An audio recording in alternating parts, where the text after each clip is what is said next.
Wala ng buhay at duguan ang babaeng ito nang madatna ng mga otoridad sa kanyang kwarto sa San Francisco, Agusan del Sur. 15 beses na pinagsasaksak ang biktima. Suspect sa krimen ang kanyang kinakasama. Ang nag-udyok daw sa suspect na gawin ng krimen at iba pang detalye sa balitang yan, maya-maya lang. Live mula sa himpilan ng News 5. Simulan na ang balitaan dito sa Frontline Pilipinas. Magandang gabi Pilipinas, ika-6 na araw ng Marso, taong 2024. Kasama ang buong pwersa ng News 5. Narito na mga po ang Frontline na balita.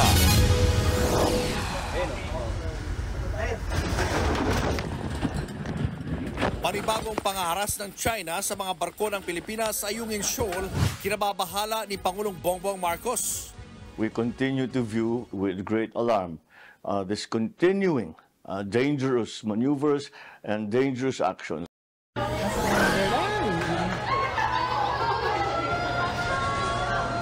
Isa na namang daga ng bulabog ng mga pasero sa loob ng NAIA.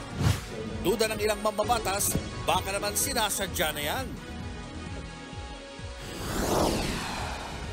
Isa sa mga Pinay trans women na kinuyog sa Bangkok, Thailand, nadamay lang daw habang bumibili ng pagkain. 4 na senador kukontrahin ang hiling na iparesto si Pastor Apollo Kibuloy dahil sa hindi pagsipot sa mga pagdinig ng Senado. Lola, pinugutan at pinagtaga ng lalaking nakatira sa kanilang bakuran sa Cebu. Nakapag-login na ba ulit ang lahat? Facebook, Messenger at Instagram biglang nag-down. Sa showbiz, tambalang Donnie Pangilinan at Bel Mariano bibigyan ng star sa Walk of Fame. Kitang-kita sa bagong video na inilabas ng Armed Forces of the Philippines ang pag-atake ng water cannon ng China sa resupply boat ng Pilipinas sa Ayungin Shoal. Kuha ang nasabing video sa loob ng nasirang bangka. Ang mga panghaharas ng China, personal ding naranasan ng News 5 na sumama sa resupply mission. Nasa frontline ng balitang niya, si Gio Robles.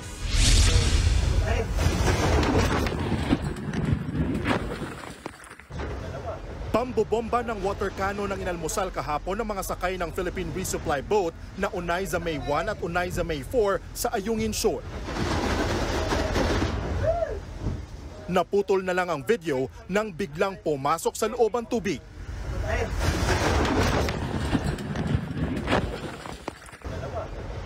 Walang kalaban-laban ang dihamak na mas maliit nating bangka kumpara sa nakapalibot ditong 2 China Coast Guard vessels. Personal kong natunghayan yan mula sa sinasakyan kong BRP Cabra na naka-escort sa resupply boat. Palapit na tayo ngayon sa isa sa mga resupply boat ng Pilipinas kung saan makikita ninyo magkabilaan na binobomba ng water cannon ng 2 Chinese Coast Guard vessel, yung mas maliit niya na resupply boat ng Pilipinas. Ang magkabilaan po na ginagamitan ng water cannon nitong 2 Chinese Coast Guard vessel, yung mas maliit na resupply boat ng Pilipinas. Yan, nakikita niyo po ninyo, tinamaan na po ng water cannon itong resupply boat natin. Sa isa pang aerial video, makikitang umaatras ang barko ng China habang tila pinaliliguan ang ating resupply boat. Nagtagal ng 8 minuto ang water cannon.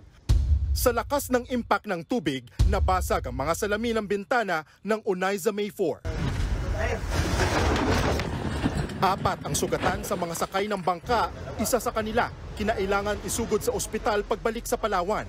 Isa sa mga sakay ng Unayza May 4, si Vice Admiral Alberto Carlos, ang commander ng AFP Western Command na nagtamo ng mga sugat sa kamay at paa.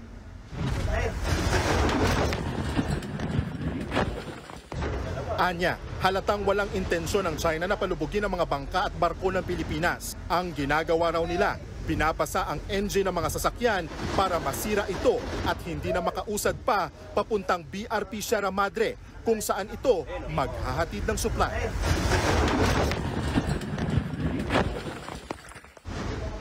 Pati ang BRP Sendangan na naka-escort sa Unayza May 4, binangga ng mas malaking barko ng China.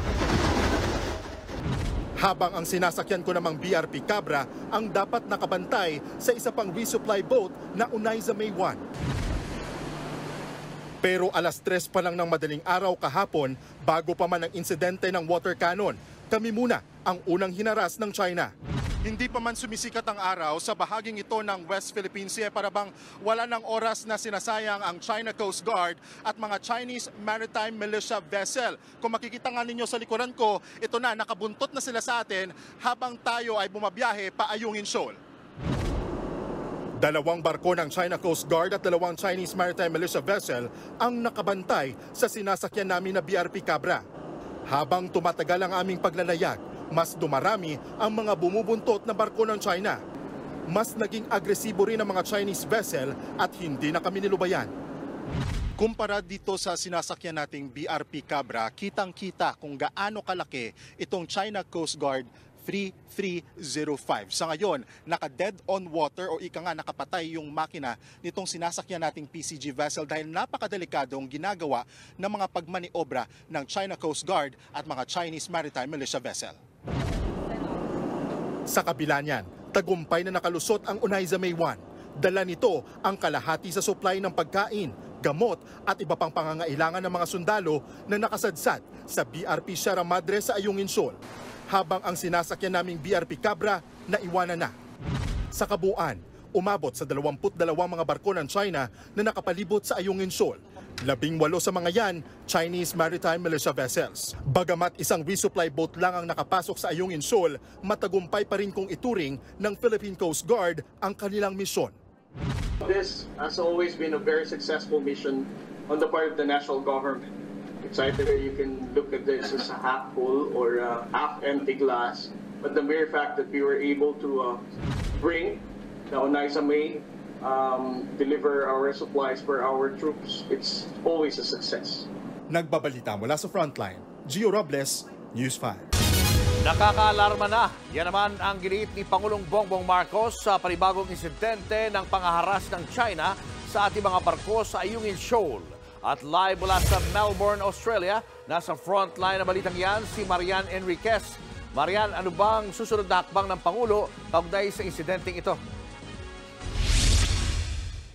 Julius, pumalag nga si Pangulong Bongbong Marcos sa panibagong pangaharas ng China sa ating mga barko at panghihimasok nito sa ating teritoryo. Tiniyak ng Pangulo na ipoprotesta niya ang pinalalalang tensyon ng China sa West Philippine Sea.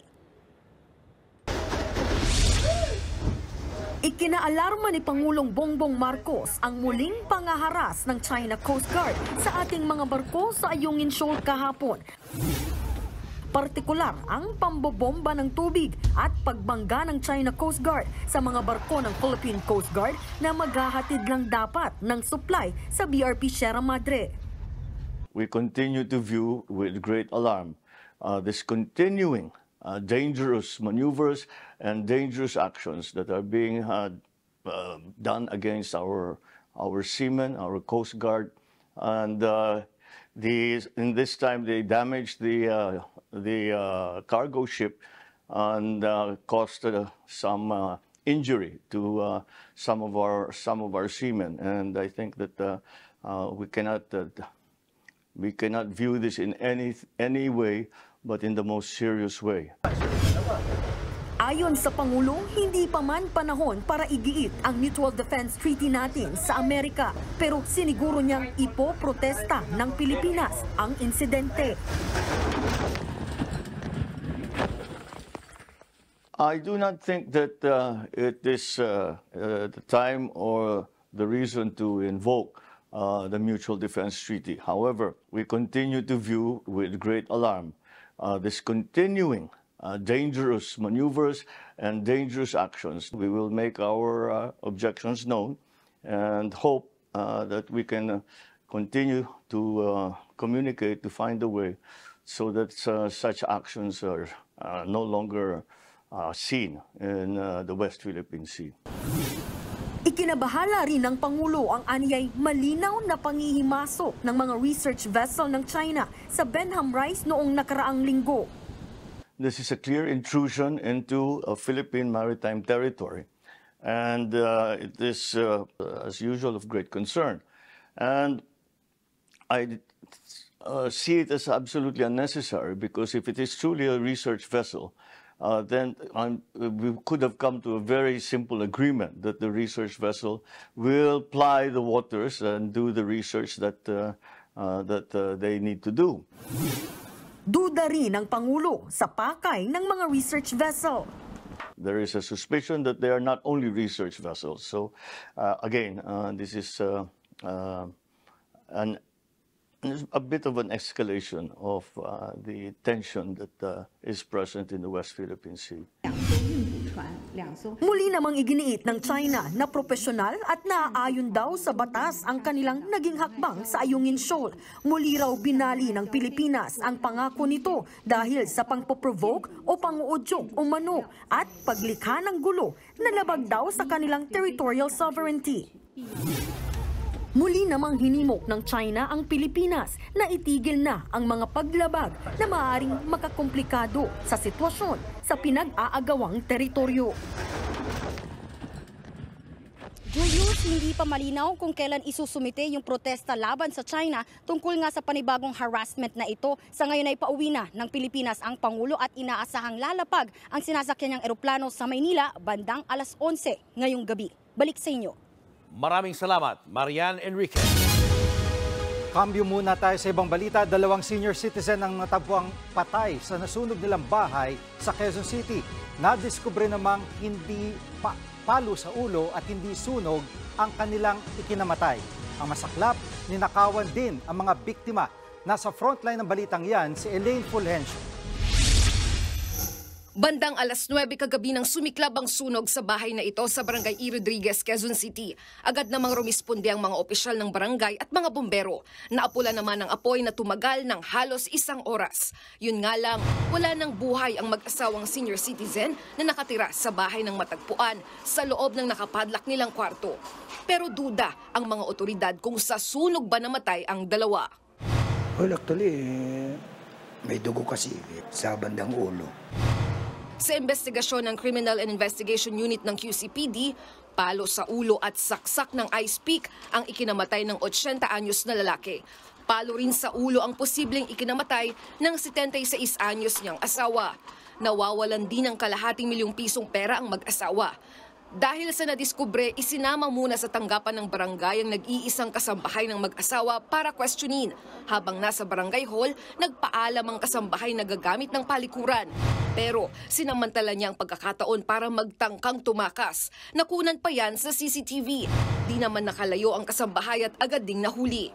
Binuksan naman ng mga opisyal ng barangay ang bag ng kasambahay. Dito na tumambad ang nasa 121,000 pesos na cash na pinaniniwala ang ninakaw ng kasambahay mula sa mag-asawa. Lumalabas din sa investigasyon na kasabwat niya sa krimen ang dating houseboy ng mag-asawa at isa pang lalaking kaibigan nito. Nagparte-parte pa raw sa tinangay na pera ang 3 sospek bago binuhusan ng gasolina at sinilaban ng bahay. Pero ang lahat ng ito itinanggi ng kasambahay. Wala sir, wala akong ginagawa sir. Hindi ko kaya gawin yan, sir. Kahit ano, sir, ang ginagawa niyo sa akin, wala akong ginagawa na masama, hindi ko kaya yan, sir. Tukoy na raw ng mga pulis ang pagkakakilanlan ng 2 pang kasabwat. Nire-review na nila ang mga kuha ng CCTV para mahanap sila. Mahaharap sila sa mga reklamong arson, double murder at robbery. Nagbabalita mula sa frontline, Elaine Fulgencio, News 5. Kukuha lang dapat ng in-order na pagkain pero kinuyog at binugbog ang Pinay trans woman na mga Thai sa Bangkok kahapon. Wala nga raw alam ang kinuyog na Pinay trans sa nangyaring away sa pagitan ng mga Thai at kanyang mga kababayan. Nasa frontline ng balitang yan, si Brian Basa. Black eye sa isang mata at puro kalmot sa likod at katawan. Yan ang sinapit ng Pinay trans woman na si Ivy Garcia matapos pagtulungang bugbugin ng mga Thai trans woman sa harap ng isang hotel sa Bangkok, Thailand kahapon ng madaling araw.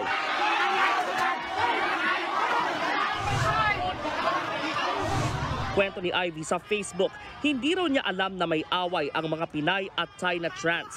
Umu-order lang daw siya ng pagkain at nang kukunin daw niya ito sa labas ng hotel, nagulat siya nang biglang sugurin ng mga Thai. Sa sobrang dami raw ng kumuyog sa kanila, pati pulis hindi kayang umawat. Dagdag pa ni Ivy, hindi raw totoo na nag-away ang mga Thai at Pinay dahil sa agawan ng customer sa pagiging sex workers.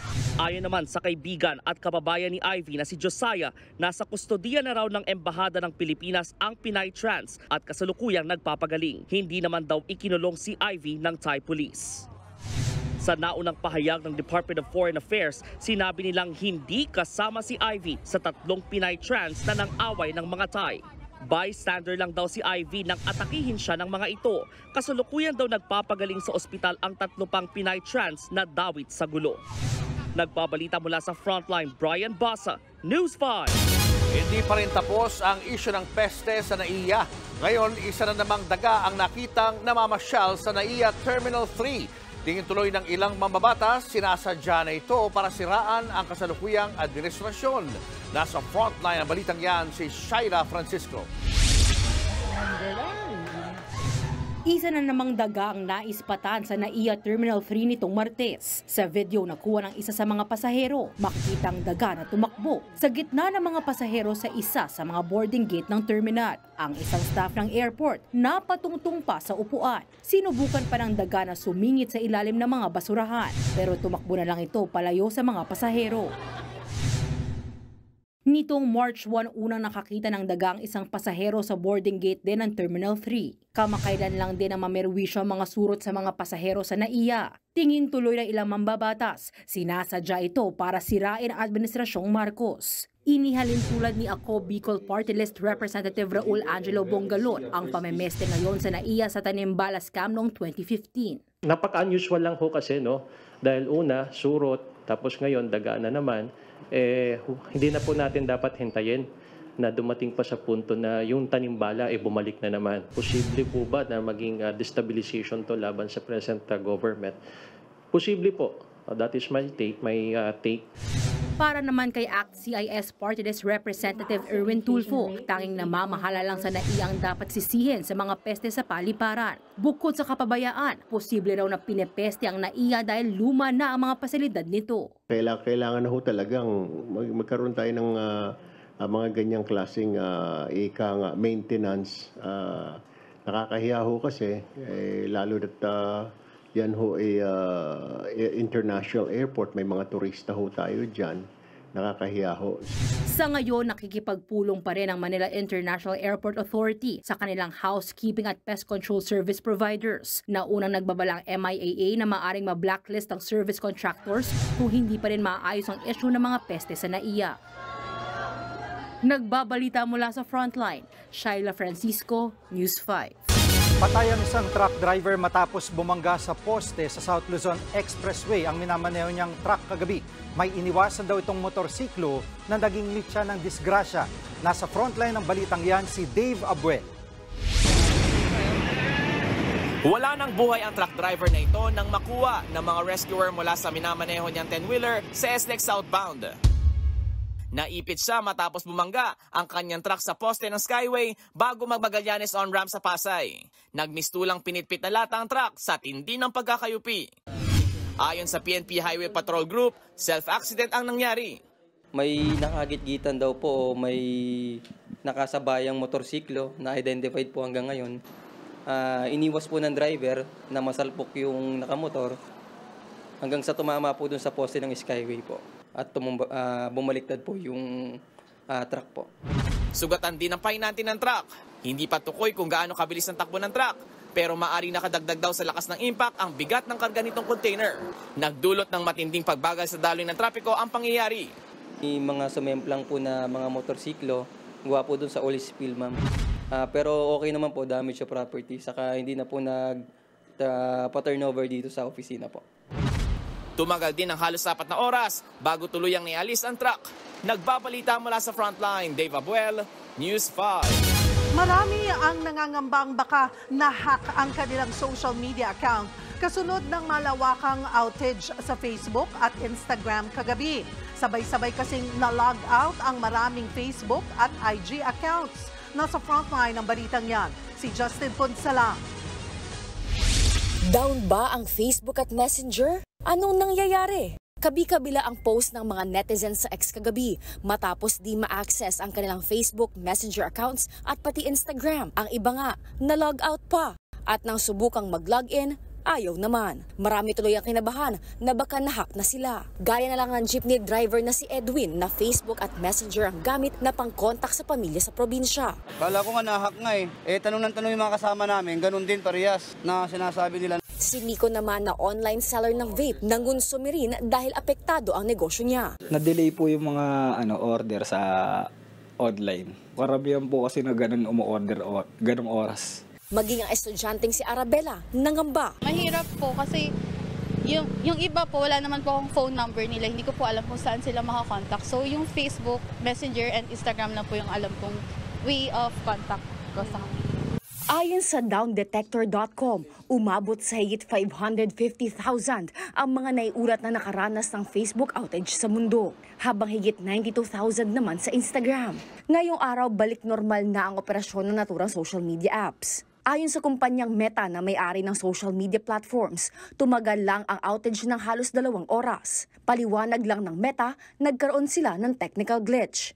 Kaya ang digital advocacy network na Digital Pinoys hindi kontento rito at iginiit na dapat magpaliwanag ang Meta.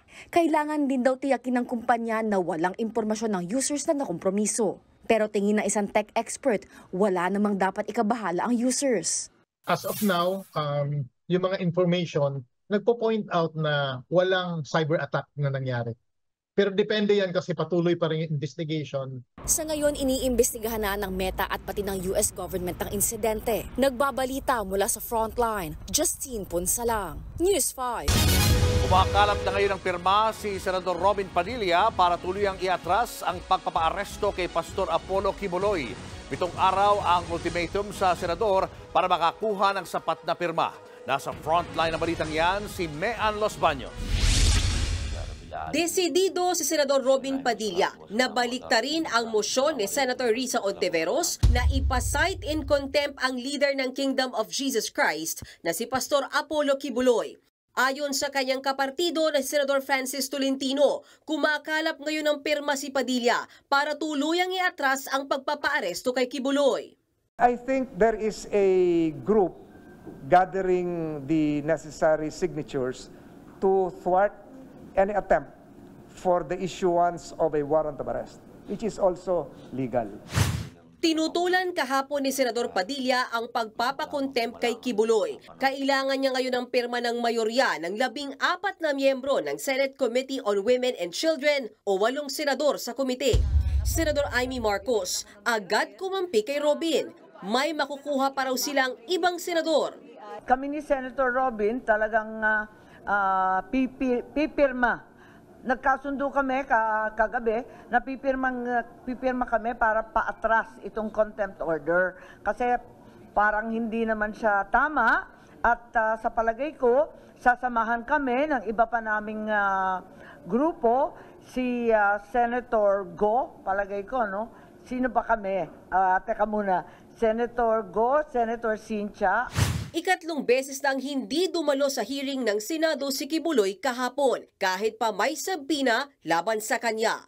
Kaugnay ito ng mga akusasyon ng panggagahasa sa pilitang pagtatrabaho at pananakit sa mga miyembro ng Kingdom of Jesus Christ. Paniwala ni Senator Marcos, kuyog ang ginagawa kay Kibuloy. Meron na sa Senado, meron ding pagdinig sa Kamara. Kaugnay naman ang issue ng paglabag sa prangkisa ng Sunshine Media Network International na pagmamay-ari ni Kibuloy. Talaga bang in aid of legislation ito? Yun ang pinagtatakahan ko. Magulo ito Kaya nagugulat kami, ba't naman sabay-sabay? May kumukuyog ba? Nakarating na kay Senate President Juan Miguel Zubiri ang panganap ng pirma ng suporta kay Kibuloy. Ayaw daw pangunahan ni Zubiri ang desisyon ng komite. I have to wait because according to Senator Robin, kinoso po siya na makakakuha daw siya ng majority of the committee members to overrule the order of the chairperson. He has 7 days it's a committee matter, so I'll respect the committee. May 7 araw si Senator Padilla para makuha ang 8 pirma at tuluyang malift ang contempt ruling kay Kibuloy. Tumanggi munang magsalita mismo si Padilla kaugnay ng kanyang signature campaign para sa pastor. Nagbabalita mula sa Frontline, Mean Los Baños, News 5. Hinimok ni Pangulong Bongbong Marcos ang Australia na ituloy ang pakikipagtulungan sa Pilipinas para sa isang mapayapang Indo-Pacific region. Sa gitna ito ng panibagong pangharas ng China sa ating mga barko sa West Philippine Sea. Nasa frontline ng balitang yan si Marian Enriquez.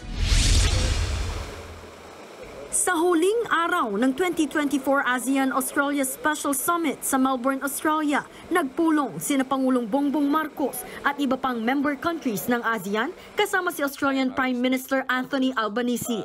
Kabilang sa mga tinalakay ang usapin sa maritime cooperation.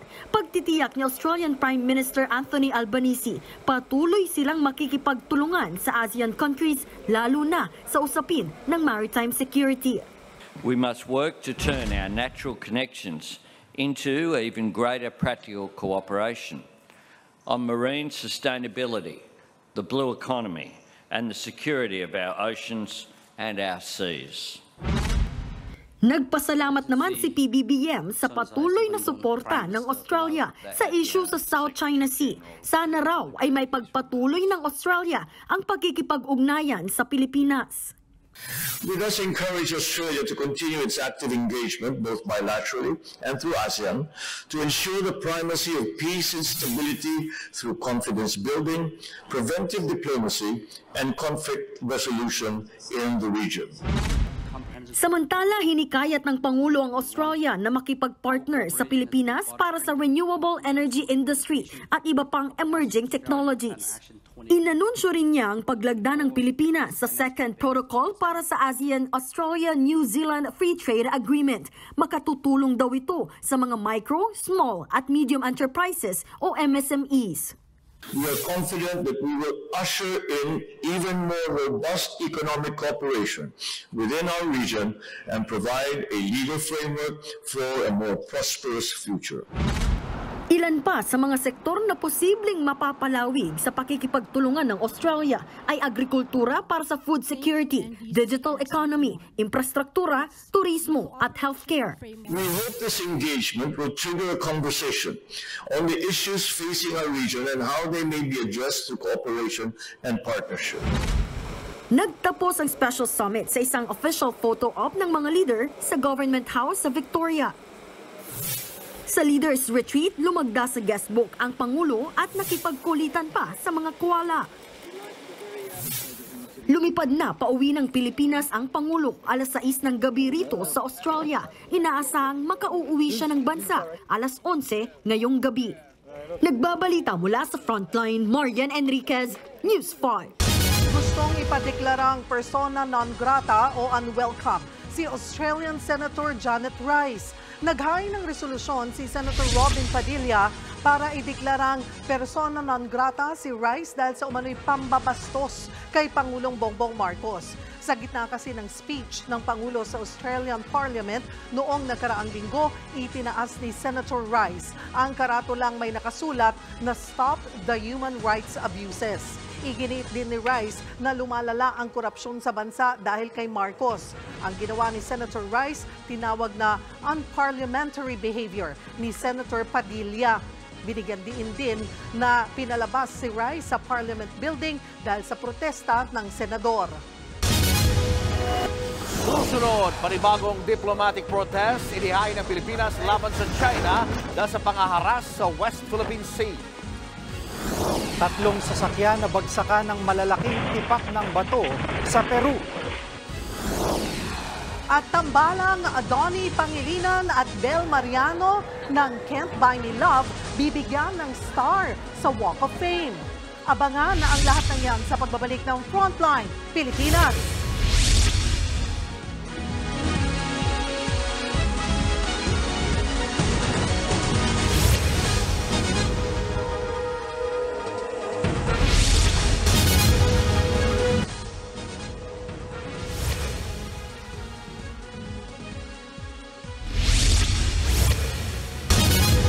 Umakyat na sa 1 bilyong piso ang pinsala ng El Nino sa agrikultura sa bansa. Sa San Miguel, Bulacan, umaaray na ang mga magsasaka dahil ekta-ektaryang palayan ang tuyo na. Nasa frontline ng balitang yan si Shaila Francisco. Malalim na ang bita, matigas na rin ang lupa at natutuyo ang mga pananim. Iyan ang sitwasyon ngayon sa mga palayan sa San Miguel, Bulacan na lubusan ng napinsala ng El Nino. Sa ekta-ektaryang lupain, mangilan-ngilan na lang ang mga palay na pwedeng maani. Ang nasa 1,500 ektarya, hindi na mapapakinabangan. Kabilang ang 1,2 ektaryang palayan ng pamilya Pascual. 5 ang lahat ng aani nilang palay ngayong Abril. Diyan po namin lahat kinukuha yung maintenance po namin at saka pagkain. Siyempre po, sa hirap po ng magsaka, lalo na yung asawa ko. Madaling araw po, lumulusong na para yung tubig makuha namin. Hirap na hirap po kami lahat. Lalo po ngayon, namatay yung palay. Pag po nakikita namin ganito yung bukid, siyempre po, nalalata po kami, nanghihina po kami. Tagal po namin inalagaan, tapos nawala pong bigla. Maganda raw ang lagay ng lupa nang magtanim sila. Pero dahil sa init ng panahon, natuyo ito agad. Ang problema pa, wala ring dumadaloy na tubig sa irigasyon. Wala na ring tumutulong tubig sa poso. Si Abelardo Magtalas, nagpagawa pa ng poso. Isinakripisyo niyang supply ng tubig sa bahay, pero hindi rin gumana. Para naghahati na. Yung tubig, mas malamangin sa bukid kaya sa bahay. Akala nila maisasalbay palay. Noon pala, hindi naman pala. Hirap nga, mahal ng maintenance doon. Ala pang makuha ng tubig. Higit 200 milyong piso na ang pinsala ng El Nino sa agrikultura sa San Miguel, Bulacan. Pero sa buong bansa, aabot na yan sa lampas bilyong piso. Ayon sa United Nations World Meteorological Organization, humihina na ang El Nino pero patuloy na mararamdaman ang epekto nito. Tatagal pa ang above normal temperature o mas mainit na panahon hanggang Mayo. Kung tatagal ang mas mainit na panahon na tagtuyot, mahihirapan ang mga magsasaka bungkali ng mga lupang ito at handa sa susunod na pagsasaka lalo kung hindi sasapat ang tubig. Ang resulta niyan, maaantala ang kanilang pagtatanim at baka matagalan pa bago sila kumita o mabawi man lang yung lugi mula sa anihan ngayon. Si Romeo Garcia, pilit isinasalbang natitirang palay. Nagsimula na rin siyang magtanim ng gulay para may kainin ang pamilya. Kung di po nga aani uli ngayon, lalong masakit po. Kasi po nakakaawa po. Katulad namin magsasaka. Malaking paghihirap sa amin. Mangungutang na naman po kami sa susunod na sakahan para makapagsaka uli kami. Kung wala naman pong magpautang sa amin, paano pa kami pagtatanim? Ayon sa San Miguel LGU, may crop insurance ang ilang mga magsasaka na pwede nilang gamitin pambawi sa kanilang gastos. Hinahanapan naman daw ng pagkakakitaan ang mga walang insurance. Malaki pong tulong puro sa ating mga kababayan. Dahil lalo-lalo sa mga magsasaka, so talagang ito lang ang inaasahan nila na kailangan nating matulungan kung ano mga alternatibo na pwedeng ibigay sa kanila ng pangkabuhayan. Umaasa ang lokal na pamahalaan na masimula na ang dredging sa kanilang ilog para pwedeng pag-imbakan ng tubig. Nagbabalita mula sa Frontline, Shaila Francisco, News 5. Umakyat na sa 17 senador ang pumirma para suportahan ang liderato ni Senate President Mig Zubiri.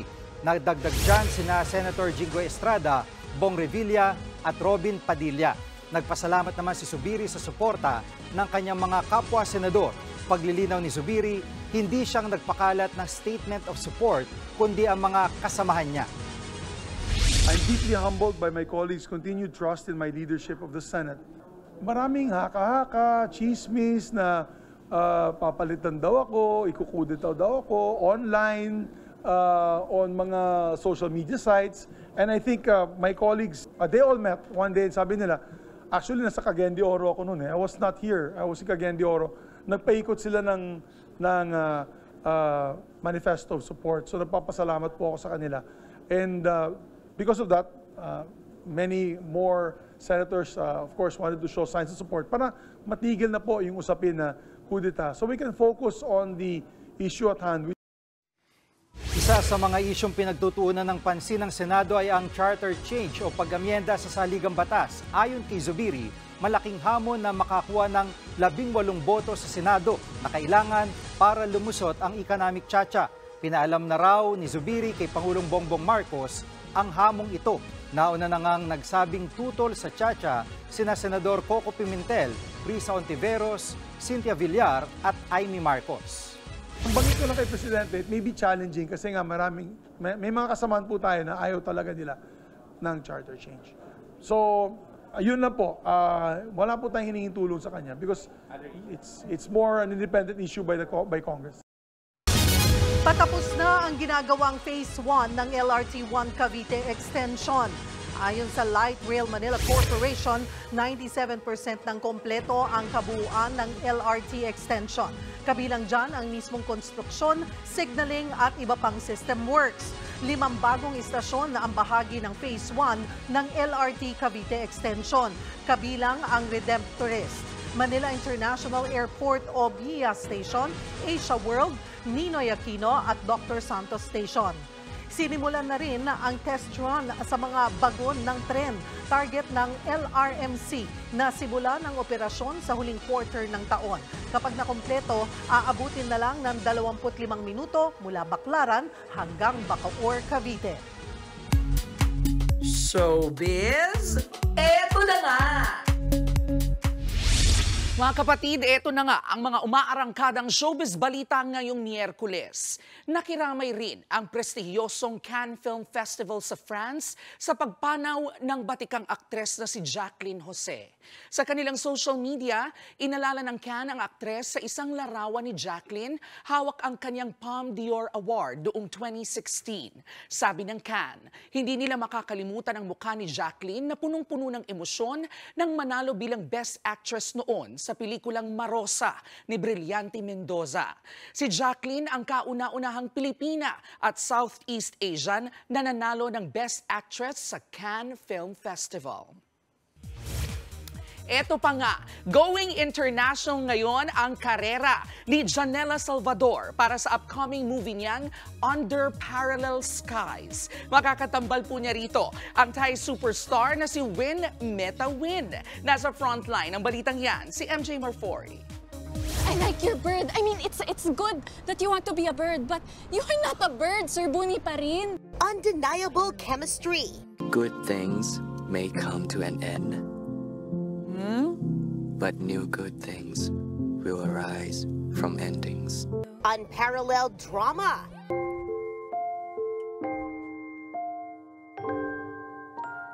You don't like it? Masarap. At nag-uumapaw na kilig. Yan ang handog ni Thai superstar Win Meta Win. Katambal ang ating triple threat actress na si Janela Salvador sa rom-com drama film na Under Parallel Skies.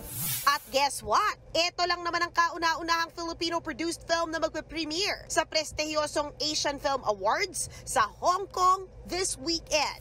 Ang isa sa producer ng pelikula, ang content creator/actor na si Richard Wan. The fact that it's around the finale or closing of the whole Asian Film Awards film part of the program, it also adds to that idea that what we're trying to do here, we're doing cross-country. We want to bring Filipino content, we just want to bring Filipino talents, not just in front of the camera to the world, but also behind the creatives. Si Trek Sigrid, we want her to be out there. Kahit isa na sa pinakamahuhusay na aktres ngayon si Janela, kailangan pa raw niya lumipad sa Thailand para hasain ang skills at chemistry nila ni Win. It kind of demands a bit of a heavy emotional background. You're gonna see why. And I really immersed myself in the story and I studied how it is to be a hotel receptionist. At dahil promising ang project, ang big studio ng Warner Brothers ang magiging official distributor ng pelikula. Ibig sabihin, bukod sa Pilipinas kung saan showing na ito sa April 17, ipapalabas din ang Under the Parallel Skies sa Singapore sa May 1 at Thailand sa May 9. Sa March 11 naman ang premiere sa APM Mall sa Hong Kong. Isa na namang obrang Pinoy na talaga namang world class. Nagbabalita mula sa Frontline, MJ Marfori, News 5. Susunod, Baguio Bontoc Road, inulan ng nagbabagang bato at kahoy. Sa pool sa video, ilang sasakyan nabagsakan ng naglalakihang bato sa Peru. At traffic enforcers ng mga LGU sa Metro Manila pagbabawalan ng panghuli ng violators. Yan at iba pa sa pagbabalik ng Frontline Pilipinas.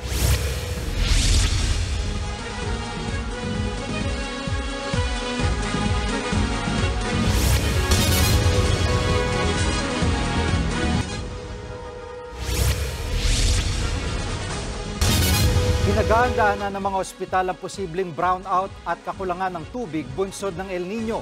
Sinasanay na rin ang mga staff sa pagresponde sa mga sakit dahil sa sobrang init. Nasa frontline ng balitang yan si JC Cosico. Araw-araw na pini-inspeksyon ng Jose Biligad Memorial General Hospital sa Pampanga ang 12 nilang tangke ng tubig. Tinitiyak nilang puno ang mga yan sakaling mawala ng supply ang local water district. Lalo po sa infection control natin, no? So mahalaga po yung water. Disinfection po ng mga rooms and area, lalo na kagagaling lang po natin sa pandemic, sa COVID-19. Sinisiguro rin nilang walang tagas ang bawat tubo. Pagdating po sa mga leak, talaga po hindi po tatagal siya ng mga isang araw. Kasi once po nagkaroon ng leak, reported po agad yun sa aming office. Lahat ng yan, bahagi ng paghahanda sa posibleng epekto ng El Nino sa operasyon ng kanilang ospital. Lalo't marami ngayon ang hirap sa supply ng tubig dahil sa El Nino. Ayon sa Department of Health, mahalagang may plano ang mga ospital sa epekto ng El Nino. Katunayan, hiningian na nila ng El Nino Preparedness Plan ng mga ito. The hospital cannot function without water. Wala kang sterilization, wala kang surgery, wala kang laboratory. Ayon kay Health Secretary Ted Herbosa, kinakausap na rin ang mga direktor ng mga ospital ang mga supplier ng generator sets para makarenta sakaling magkaaberya rin sa kuryente. Bumuo na rin ang DOH ng sariling task force na magbabantay sa epekto ng El Nino. Nagpaalala rin sila sa mga ospital na i-train ang staff, partikular sa pagresponde sa heat-related illnesses gaya na heat stroke. Very common to sa very old and very young. You can die from a heat stroke. Kung may hypertension ka, pwedeng bumagsak yung BP mo. Nababahala rin ang DOH sa posibleng pagdami ng mga kaso ng dengue na nakukuha sa kagat na lamok na pinamumugaran ng mga imbakan ng tubig. Tatakot ako baka pagdating El Nino, dumami yung lamok. Pag dumami yung lamok, dadami na naman yung dengue. So yung mag-iipon ng tubig, takpan nyo yun because nag-iipon ng timba. Because walang tubig, nag-iipon timba, doon nangingitlog yung vector. Uso rin ang mga waterborne diseases gaya ng pagdurumi. Kaya bakuluan daw muna ng husto ang tubig bago gamitin para iwas sakit. Lalo na kung pinatay yung tubig, di ba pag open, brown? Brown yun. So yun yung ibig sabihin ko. Kasama na dun yung microbes, E. coli, fecal bacteria. So dyan magkakaroon ng sakit mga bata, pwede rin mamatay. Nagbabalita mula sa Frontline, JC Cosico, News 5. Naghain na ng panibagong diplomatic protest ang Pilipinas laban sa China dahil sa panibagong harassment sa West Philippine Sea kahapon. Kasunod niyan, iminungkahi naman ng isang dating maestrado na sampahan ulit ng panibagong arbitration case ang China. Nasa frontline ng balitang yan, si Brian Castillo. Pinakaseryoso at pinaka-agresibo. Ganyan inarawan ng National Task Force for the West Philippine Sea ang bagong insidente ng panghaharas ng China sa mga barko ng Pilipinas sa Ayungin Shoal kahapon. Binangga at binomba ng tubig ng China Coast Guard ang mga Coast Guard at supply vessels ng Pilipinas. 4 na tauhan ng militar ang sugatan sa nangyari. Ayon kay Task Force spokesman Jonathan Malaya, hindi nila inasahan ang ginawa ng China. Lalo't sa nagdaang resupply mission nitong Pebrero, hindi naman sila naging agresibo sa mga barko ng Pilipinas. We thought that we were turning the page already. But if China desires some improvement or progress in resolving this maritime dispute in a peaceful and orderly manner, we demand that they match their words with their actions. Una nang binanatan ng China ang Pilipinas na hindi raw tumutupad sa usapan. Tayo raw ang nag-uumpisa ng gulo sa Ayungin at nanghihimasok sa soberanya nila. Pero sagot ni Malaya, we refer to this as sirang plaka. Paulit-ulit, wala namang naniniwala sa kanila. Agad namang kinondena ng Amerika ang tinawag nitong paulit-ulit na pangaharang ng China sa mga barko ng Pilipinas. Muli rin itong pinaalala na may umiiral silang Mutual Defense Treaty sa bansa na pwede raw gamitin kung atakihin ang anumang barko at eroplano ng Pilipinas sa South China Sea. Pero giit ng National Task Force, hindi sila magdedesisyon sa ganitong usapin. The invocation of the Mutual Defense Treaty is a serious matter that requires consultations between both parties. And given that this is something that is discussed on higher levels, we cannot comment at this time. Kinumpirma naman ng Philippine Navy na may 2 warship ang Pilipinas. Di kalayuan sa nangyaring tensyon sa Ayungin kahapon. Nagmamasid lang daw sa nangyari ang Navy. Pero mangingialam na sila kung may gagawing pagmamalabis ang China. Ayungin Shoal and Baho de Masinloc have been declared as red lines. There will be no building or reclamation on Baho de Masinloc. There will be no removing of LS-57 from Ayungin Shoal. Dahil naman sa insidente, muling naghain ng diplomatic protest ang Pilipinas laban sa China. Ito na ang ika-10 protesta ngayong taon. Kung si retired Associate Justice Antonio Carpio naman ang tatanungin, dapat kasuhan na lang ulit sa International Tribunal ang pang-aabuso ng China, pero hindi raw ito magiging madali. Dahil hindi nasakop ng United Nations Convention on the Law of the Sea o UNCLOS ang mga military activity gaya ng ginagawang resupply mission ng AFP sa Ayungin. We should now shift the activity to civilian activity so that we can go back to the tribunal and keep on piling up the awards against the arbitral awards against China. The world is behind us because we have an arbitral award, and the world will always support the decision of an international tribunal. Nagbabalita mula sa frontline, Brian Castillo, News 5. Na-sweep ng De La Salle Lady Spikers ang UE Lady Warriors sa UAAP Season 86 Women's Volleyball. Dinumina ng Lady Spikers ang buong laro. 45 points ang nakuha nila sa attacks kontra sa 25 lang na naitala ng UE. Pinangunahan ni Angel Camino ang DLSU sa likod ng 18 points at 17 attacks. Umangat naman sa 4-1 ang kanilang win-loss record. Kabaliktaran sila ng Lady Warriors na isa pa lang ang napapanalo sa 5 nakalipas na laro. Nananatiling undefeated ang Blackwater Bossing sa ikatlo nilang laro sa PBA Philippine Cup ngayong season. Pinataob ng Bossing ang Converge Fiber Xers sa score na 90-78. Lamang ang Blackwater mula simula hanggang dulo ng laro. Lumaki pa ng hanggang 35 points ang kanilang lamang noong third quarter. Pinangunahan ni Christian David ang opensa ng Blackwater sa likod ng 16 points at 5 rebounds. Sila na ang top seed sa kasalukuyang conference. Nananatili namang walang panalo ang Converge. Pinangalan ng Player of the Week ng PBA Philippine Cup si Terra Firma Jeep standout Stephen Holt. Pinangunahan ni Holt ang Jeep sa 2 nilang unang panalo ngayong conference. Nag-average sa 22 points, 8.5 rebounds at 4 assists sa unang 2 laro para sa kupunan.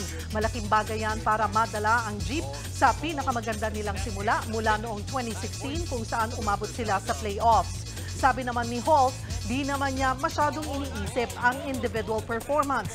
Mas mahalaga raw na makapag-ambag sa opensa at depensa sa kanilang team papunta sa panalo. Sunod, Lola, pinugutan at pinagtataga ng lalaking nakitira lang sa kanilang bakuran sa Cebu. 20 customer kinuyog ang staff ng isang kainan sa India dahil sa tagal ng order nila. At Don Bell binigyang pagkilala sa pamosong Walk of Fame. Tutok lang mga kapatid, magbabalik pa ang Frontline Pilipinas.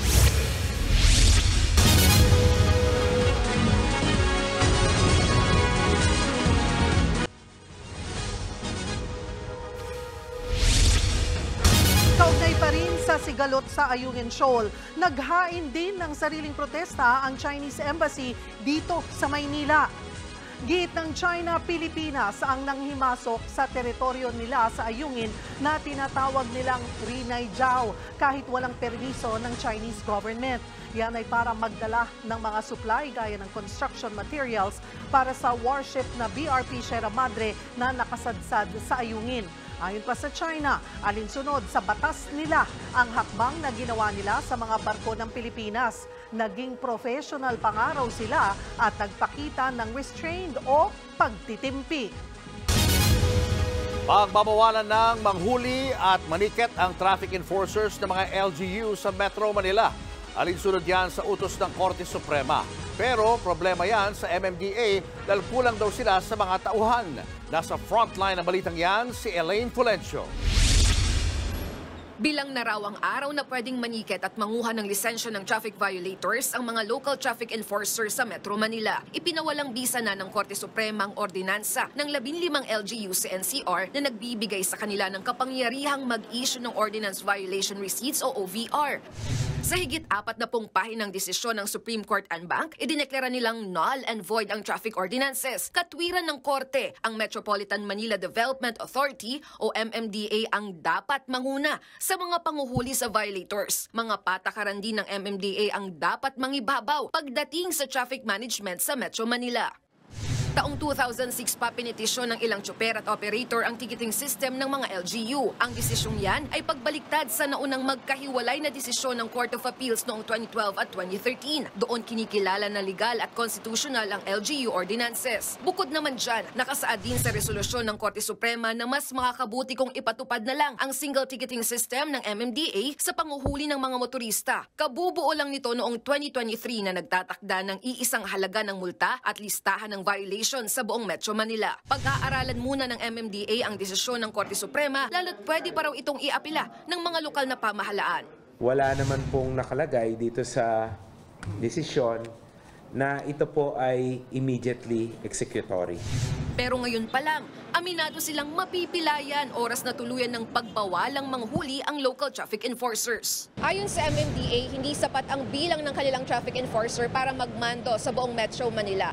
Kaya ang isa sa mga nakikita nilang solusyon ay i-deputize ang mga local traffic enforcer sa Metro Manila. Sa ngayon, nasa 2,500 lang ang MMDA enforcers para sa buong Metro Manila, malayo sa kailangang higit 8,000. Hindi po nga namin kaya. We can admit that na hindi kakayanin. Yung sa mga major roads nga lamang with the suspension ng NCAP, yung pong mga karsada na sa jurisdiction namin, including Mabuhay Lanes, hindi po namin kayang bantayan dahil napakahaba po niyan. So kailangan po talaga namin ang tulong ng mga local traffic enforcers. Ayon sa ahensya, handa silang mag-deputize ng traffic enforcers pero kailangan nilang dumaan sa training at maipasa ang pagsusulit bago mabigyan ng kapangyarihang manikit. Pero nilinaw ng MMDA na pwede pang manikit ang mga local traffic enforcer lalo't hindi pa pinal ang desisyon. Sa susunod na linggo, nakatakdang magpulong ang MMDA at LGU. Nagbabalita mula sa Frontline, Elaine Fulgencio, News 5. Nang dahil sa kahihintay sa order, kinuyog ng mga galit na customer ang staff ng isang kainan sa India. Sa Peru naman, nabagsakan ng malalaking tipak ng bato ang ilang sasakyan. Ang Frontline News Abroad sa report ni Shaila Francisco. Palo, tadyak, sapak, hampas at kuyo. Yan ang inabot ng nakapulang lalaking to na nagtatrabaho sa isang kainan sa Gujarat, India. Sa takot, nagsiksikan sa counter ang ilan pang bantay ng kainan habang patuloy ang pananakit ng mga lalaki. Base sa ulat, nasa 20 lalaki ang nanugod sa kainan. Mga customer daw yan na nainip sa kahihintay ng order nilang tsaa. Ang ending, sabay-sabay nag-init ang mga ulo nila at sumugod sa counter. Agad namang rumesponde ang mga pulis. Kinasuhan ng mga sumugod na customer. Sa kuha naman ng dashcam na to sa isang highway sa Peru, makikita na may 2 truck sa unahan. Maya-maya pa, makikita ang paggulong ng malaking tipak ng bato mula sa taas ng bundok. Dire-diretso yan hanggang sa bagsakan ng 2 truck. Wasak at yupi ang mga yan. Tila inula ng malalaking tipak ng bato ang highway dahil sunod-sunod itong nagbagsakan. Pati ang sasakyan ng dashcam, nabagsakan din. Base sa ulat, maswerteng walang nasaktan sa nangyari. Tumagal naman ang 4 na oras para tulungan ang mga sakay ng napitpit na mga sasakyan at linisin ang mga batong nasa highway. Ayon sa mga otoridad, Posibleng dahil sa sunod-sunod na malakas na pag-ulan, kaya biglang gumalaw ang mga bato sa bundok. Nagbabalita mula sa Frontline, Shaila Francisco, News 5. Mukhang may rematch sina US President Joe Biden at former President Donald Trump sa pagkapangulo ng Amerika. Sa ginawang primary election sa Amerika, nangunguna si Donald Trump bilang pambato ng mga Republican. As of 4 p.m. kanina, Philippine time, higit 800 delegado na ang bumoto para kay Trump. Kailangan niya ng 1,215 delegates para maging representative ng Republicans. Buong puwersa naman ng Democratic Party sa pagsuporta kay incumbent President Joe Biden. Sa huling tala, higit 900 delegado na ang bumoto kay Biden. Kailangan niya ng 1,968 delegates para manalong representative ng Democrats. Nakatakda ang US presidential election sa November 5 ngayong taon. Showbiz, eto na nga! Mga kapatid, eto na nga. Binigyang pagkilala ang ilang sikat na personalidad sa media at entertainment sa bansa sa pamosong Walk of Fame sa Eastwood, Quezon City. Kabilang po dyan ang hit love team ng Can't Buy Me Love na Don Bell. At live mula sa Eastwood, nasa frontline ng balitang yan si MJ Marfori. MJ, sino-sino pa ba ang mga binigyan ng bituin dyan?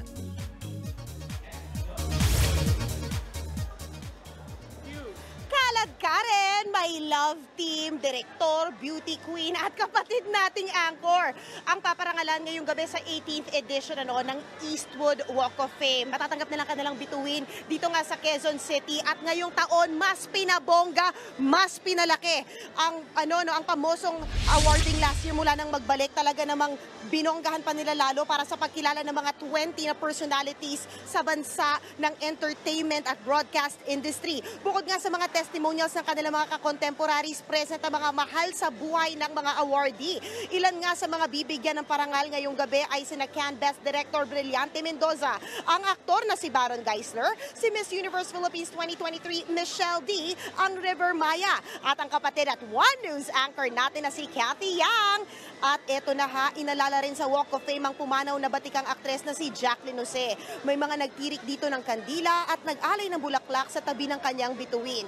At syempre, ngayong gabi, maaga ang fans nila dito sa Quezon City ni na Can't Buy Me Love stars Donnie Pangilinan at Bel Mariano. Ito nga ang panayam natin sa Don Bell.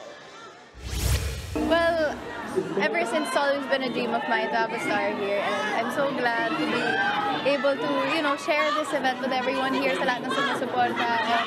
Sa patuloy na sumusuporta, maraming salamat talaga. Ang una kong reaksyon, makakasama ko na si Lolo.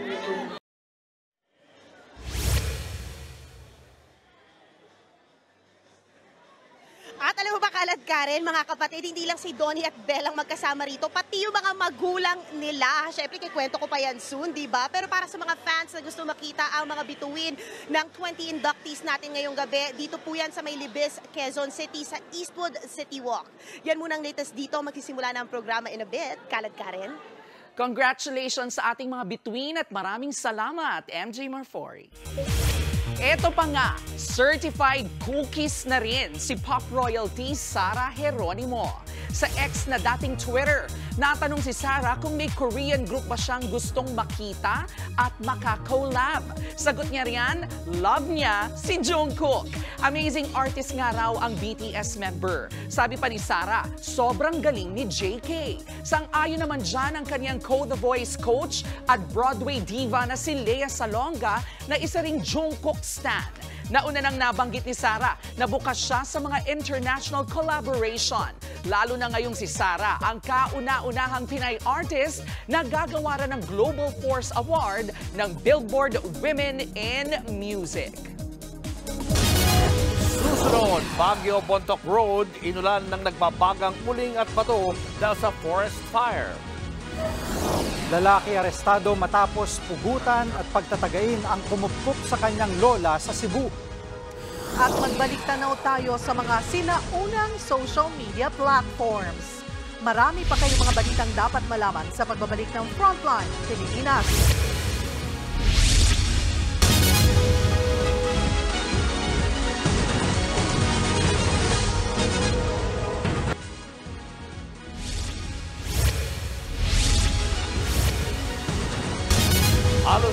oras sinara ang Baguio Bontoc Road sa Benguet kasunod ng pag-ulan ng mga nag-aapoy na bato at kahoy sa daan. Nasa frontline ng balitang yan si Brian Castillo. Nagliliyab ang Baguio Bontoc Road kagabi. May mga maliliit na apoy kasi nagkalat sa kalsada. Ang mga ito pala, mga nagbagsakang kahoy at bato mula sa forest fire sa kabundukan ng Barangay Alab proper sa Bontoc Mountain Province na nagsimula noong alas 2 ng hapon. Na-declare natin na unpassable siya kasi delikado yung daan. May mga nahuhulog na mga lag. Nasunog yung kahoy, kaya natumba siya, pumunta siya sa National Road. And then, kaya we advise na sa mga motorist, nag-post naman kami doon sa Facebook na mag-re-route sila via Sagada kung pupunta sila ng Baguio. Inabot pa ng 8:30 ngayong umaga bago dineklarang passable ang kalsada. Naapula na rin ang forest fire na pinagmulan ng mga nag-aapoy na bato at kahoy. Ngayong taon, 18 forest fire ang naitala sa Bontoc Mountain Province. Naapula na itong lahat. Pero umabot sa 12 ektaryang gubat ang natupok. Naging pahirapan ang pagpatay sa sunog dahil walang ulan. Ngayon kasi nararamdaman natin yung effect ng El Nino. Comparing last year po na medyo February, umuulan dito ng minsan ng hapon. Nagsasagawa na ng mapping operation ng mga bumbero para tiyaking wala ng sisiklab na apoy. Nagbabalita mula sa frontline. Brian Castillo, News 5. Pinagtataga at pinugutan pa ang isang lola sa Cebu. Ang sospek ang lalaking kinupkup niya sa sariling bakuran ng ilang taon. Nasa frontline ng balitang yan si John Aroa. Pinugutan, pinutol ang mga kamay at pinagtataga ang katawan. Ito ang kalunos-lunos na sinapit ng 75 taong gulang na babae sa bayan ng Mualboal sa Cebu hapon nitong Lunes. Nakabalot siya ng trapal na matagpuan sa talahiban malapit sa kanyang bahay. Ang itinuturong sospek ang sapatero na kinupkup ng biktima. Sa talahibang ito, walang awang pinagtataga ng sospek ang 75 taong gulang na ginang. Ang sospek na ilang taon nang pinatira ng pamilya ng biktima, pinag-alsa balutan, kaya ito nagalit at nagawa ang karumal-dumal na krimen. Agad na nagsagawa ng hot pursuit operation ang Mualboal Police at naaresto ang sospek na si Reno Tereso. Nakuha sa kanya ang itak na ginamit sa pagpatay sa biktima. Hindi na niya tinanggi ang krimen. Nagawa niya lang daw ito dahil hindi niya matanggap na pinapalayas na siya ng babae. Pinalayas ako. Palalayasin ako sa yung kamalig. Kumuha siya ng kandil. Lumakad ako, sinusugat ko. Wala na siyang sinasabi, diniretso ko. Sinasaksak ko sa liig. Hindi ko na mapigilan na ang aking pakiramdam ng galit. Nagsisisi ako, sir. Nagsisisi ako. Ayon sa anak ng biktima, 2021 nang makiusap si Tereso sa ina na makitira sa kanilang bakuran. Pero nitong Enero, napansin daw ng ina ang nagbagong ugali ni Tereso at minsan nagsasalita pa raw mag-isa. Sa takot na baka saktan sila, kinausap ng ina si Tereso at sinabing papaalisan niya na ito sa kanilang bahay. Hindi naman matanggap ng pamilya ng biktima ang kanyang sinapit. Kailan sana sila kung maling yung kamatayan ni mama, pero parang ginawa yung baboy, ng hayop. Hindi ko matanggap.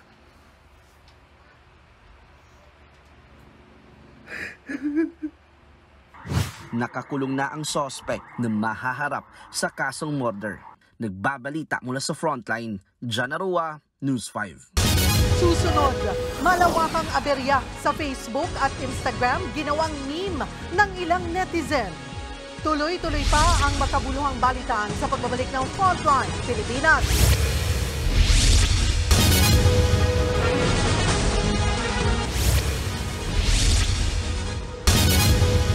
Dahil labis daw nasaktan, paulit-ulit na sinaksak ng isang lalaki ang kanyang ginakasama sa San Francisco, Agusan del Sur.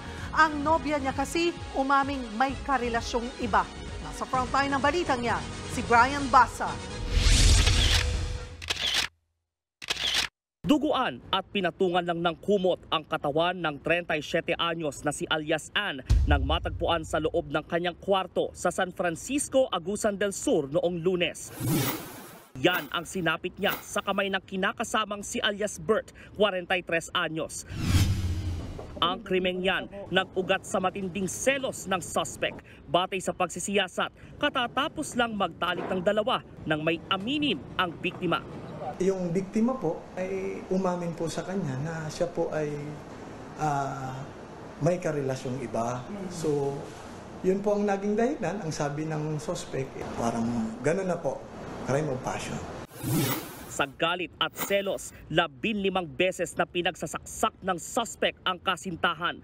Ayon sa mga otoridad, lasing din si alias Bert ng gabing yon. Matapos ang krimen, kusang sumuko ang suspect sa isang barangay tanod. Na-recover din sa kanya ang kitchen knife na ginamit sa krimen. Sinubukan pang dalhin sa ospital ang biktima pero agad ding binawian ng buhay. Ang alitan ng magkarelasyon hinagpis ngayon ng 12 anyos nilang anak. Dili na. Dili na mo siya maunsa. Basaylo. Ha? Basaylo. Ano man? Nung gibuhat ito ko mga gamay na hinungdan. Pwede na matanan ko istriyahan.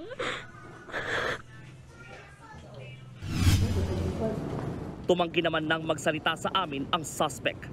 Pero mensahe mo sir sa imong mga anak sir or sa imong asawa. Sige na. Unsa mo gusto ingon karon sir? Mahaharap siya sa reklamong murder. Nagbabalita mula sa Frontline, Brian Basa, News 5. Mga kapatid, kasunod ng aberya sa Meta. Pag-usapan po natin kung paanong naging bahagi na ng ating buhay ang social media. Isa po itong uri ng electronic communication kung saan maaari tayong magbahagi ng mga datos, kwento, larawan at kung ano-ano pa sa iba. Sa ilan pong mga tala, sinasabing mas nakilala yan ng maimbento iyong tinatawag na Usenet noong 1979. Dito, nakakapag-post at nakakatanggap ng messages sa tinatawag na news groups ang mga user. Fast forward tayo sa 21st century. Dito naman pinakapumatok ang social media sa paglitaw ng Friendster with matching background music at iba't ibang paandar na layout sa iyong account. Pwede ka nang mag-iwan ng testimonials o testy sa iyong mga kaibigan. Nariyan din iyong MySpace at Tumblr na sumikat din sa pagkoconnect ng mga tao online. Hanggang noong 2004, isinilang na po ang Facebook kung saan bukod sa pagpo-post, pakikipag-usap, pwede ka na ring maglaro. Noon, kung natatandaan po ninyo, Farmville at Pet Society is life. Sa ngayon, ito na ang biggest social media platform sa buong mundo sa mahigit 3 bilyong aktibong users nito kada buwan. Abay, napakarami. Kaya naman ganun na lang ang pagkabahala ng lahat ng ilang oras na hindi po ito magamit kahapon. Sa lahat po ng ito, tandaan din po natin na marami mang ambag sa atin ng social media, may buhay pa rin sa labas nito. Huwag po sana natin itong kalimutan tulad ng ating paalala na ang K-alaman ay K-yamanan. K-okay. Kayo ba, anong naramdaman nyo kagabi nung di makapag-login? Ay, lahat nasa Viber. Ikaw did mo eh. Pero nagulat ako. Ano to? Phishing ba to? Akala ko na-hack na. Karamihan ganun yung na-hack, di ba? Ako hindi ako kinabahan. Kasi nakatulog ako kagabi. Maaga ka natulog. Nagka-message dyan. Lahat nasa Viber. Mga 11 ng gabi yun eh. Nagtatanungan. And akala sa Pilipinas lang. Pero it was worldwide pala, di ba? At hindi lamang po talaga ang mga taga-Facebook ang napareact, kundi pati ang owner ng social media platform na X. Eto pa, nagsilipatan kasi roon ng mga Facebook user. At ang iba, dinaan yan sa mga meme. Panoorin po natin sa report dito. Social media is life. Kaya naman, marami ang nagpanik! Nang biglang hindi ma-access kagabi ang Facebook, Messenger at Instagram. Sa gitna ng panic, marami ang idinaan na lang yan sa memes. Gaya nitong umiiyak na Tobey Maguire para sa mga kinabahan dahil baka na-hack na pala ang iyong account. Ang nakakatawa pa, tila naging evacuation center ng Facebook users ang Twitter o X account. Napapost pa nga ng litrato ang owner ng X na si Elon Musk. 4 na penguin na nagre-represent ng mga social media platform. Ang ex-penguin, sinaluduhan. Napa-facepalm naman dyan ang ex-parody account ng Facebook founder na si Mark Zuckerberg. Sabi naman ng mga halatang 80s at 90s, ibalik na lang ang Friendster! Can't relate dyan ang mga Gen Z. Makalipas naman ng 2 oras, ginalaw na ni Facebook ang baso at nagbalik operasyon. Sabay, sorry! Nagbabalita mula sa Frontline, Laila Pangilinan, News 5. Wala pang statement. Sana hindi na maulit. Kinabahan ako dun Kasi lahat ng contacts ko nasa Messenger at Facebook. Kaya kailangan ko na palang kunin ang number nila. Saka hindi mo alam kung phishing yun o talagang legit na nagka-problema. Kaya Hindi na mahirap. Ayan, kalma na lahat ngayon. Kalma. Ano pa rin kanta? Baby, kalma. Kalma. At yan ang mga balita at impormasyong dapat yung malaman sa araw na ito. Mga balita para sa may alam at may pakialam. Kami ang inyong mga kasangga sa Frontline Pilipinas.